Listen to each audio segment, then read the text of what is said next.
Labadiena, turbūt jūs jaučiate energijos stygių, jums liūdna, jūsų niekas nemyli, jūs niekam nereikalingi. Tai viskas dėl to, kad jums trūksta vitamino D.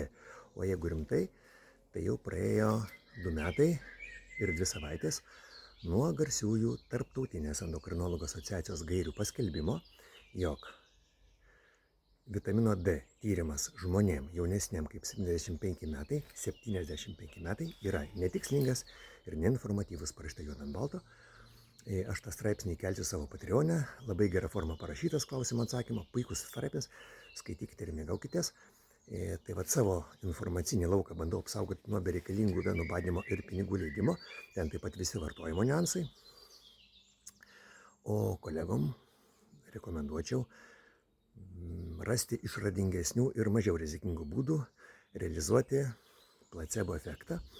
Na, pavyzdžiui, šuoliukai ant kairiosios kojos mėnesienoje, būtent mėnesienoje, arba štai šito taško masažavimas lytinių santykių metu, galima ir heteroseksualių.